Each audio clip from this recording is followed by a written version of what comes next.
How long you been on the street, Tanya? On and off for 13 years. 13 years. Tell me what happened.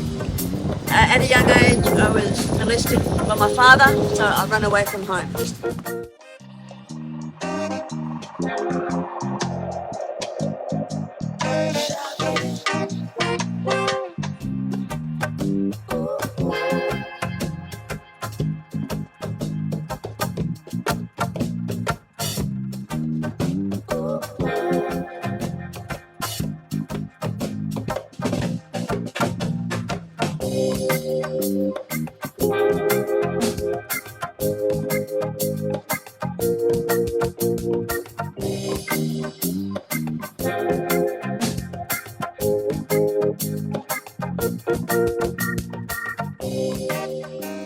Well, I'm originally a Kiwi, been in Australia for nearly 20 years, ended up on the streets and been stuck there ever since.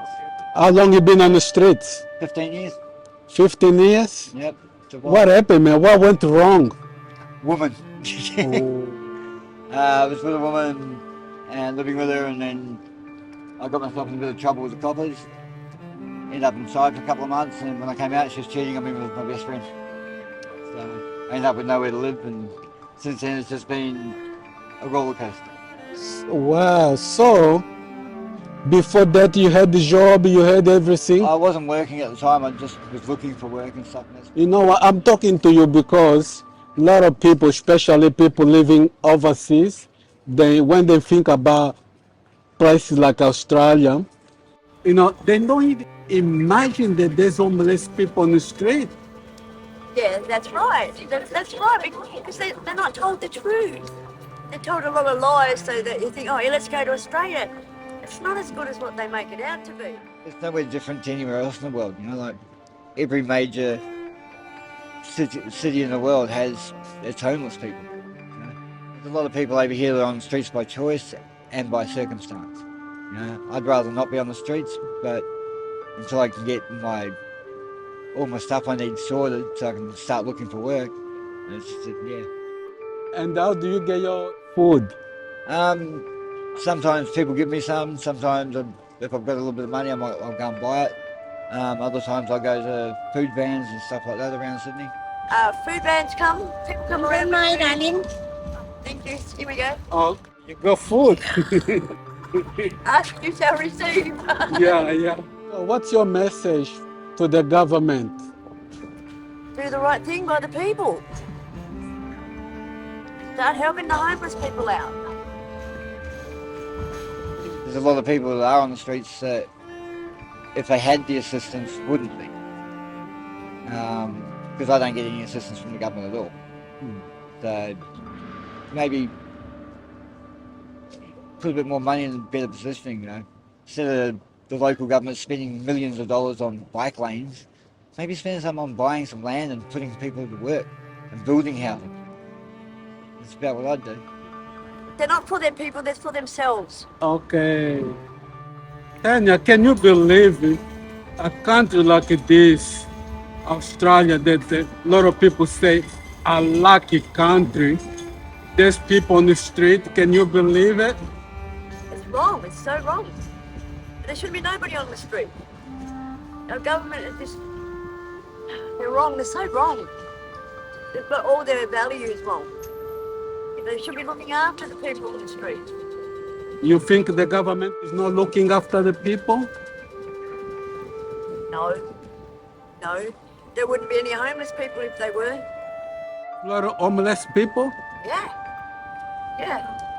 Like tonight, 7 o'clock, around here, where the buses pull up, Yeah. they'll have a barbecue there. There's heaps of them, and really, really old people. Like my grandma, she should be out the street, but there's old people out the street.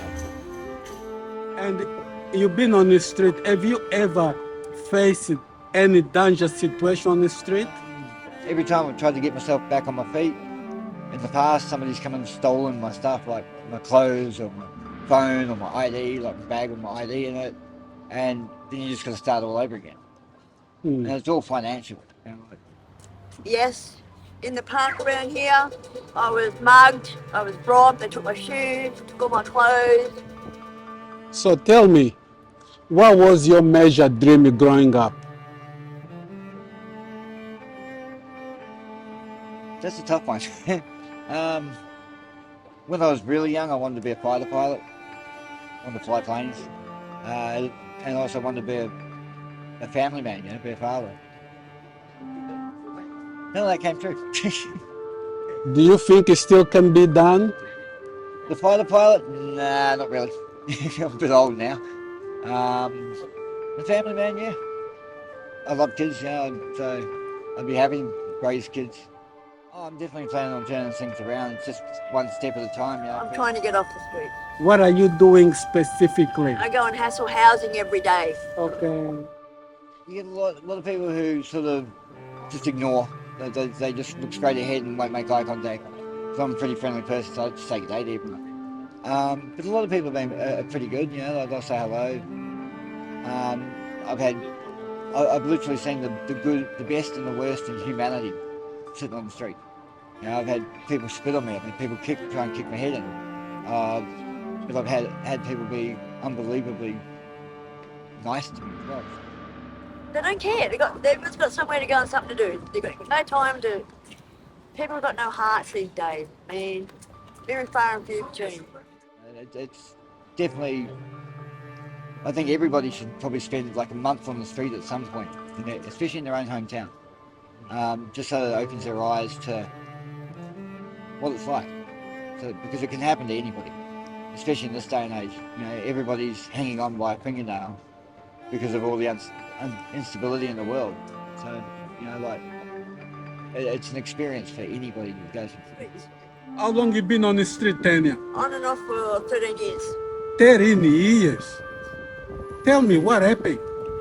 At a young age, I was molested by my father, so I ran away from home. A lot of people make pre-assumed judgment. It's either drug use or it's this or that. But everybody on the streets has their own story, and everybody's story is different. So, before people should make judgment, they should at least have the decency to sit down and have a chat, and find out what the reason really is. Because it could be, a lot of people out on the streets have serious mental illness. And years ago, the Australian government, New South Wales government, closed down 80% of the mental institutions in New South Wales. So there's a lot of people out here that actually need really serious mental health care. Not enough's being done for them.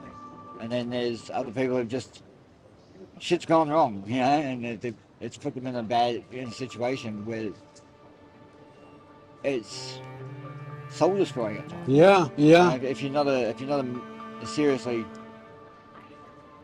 mentally and physically tough person, people don't survive. Because they go into a spiral of depression, and that's it.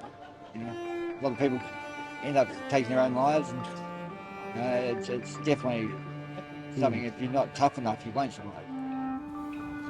How you survive all this time? I don't know.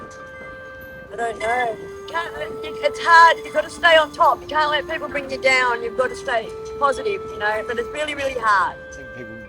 I think a lot of people sort of try to forget it. That the homeless people are still humans. They're still people. Yeah. Don't be afraid. Come and help. Every little bit counts. Much appreciated. Doesn't matter. Yeah. If there's anyone there that see this video, please, if you can help, put a hand on your pocket. Come and help. Will make a difference. Or whatever way, counseling or financial, whatever way to help. Homelessness in Australia is real. There's a lot of people on the street, not because they want to be on the street. The circumstance of life didn't allow them to be at home, to have a home. A lot of them were forced to be on the street, and Tanya is one example. She's been on the street since she was 13 years old. In a country like Australia, it's really hard to believe that in 2023, we still see homeless people on the street.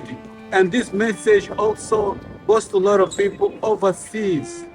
They've been misled for sure by the government.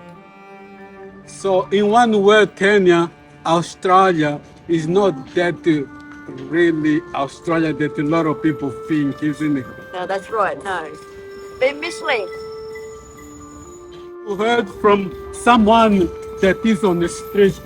This is Tanya. She lives on the street. She knows the reality. She knows what's like to sleep on the street.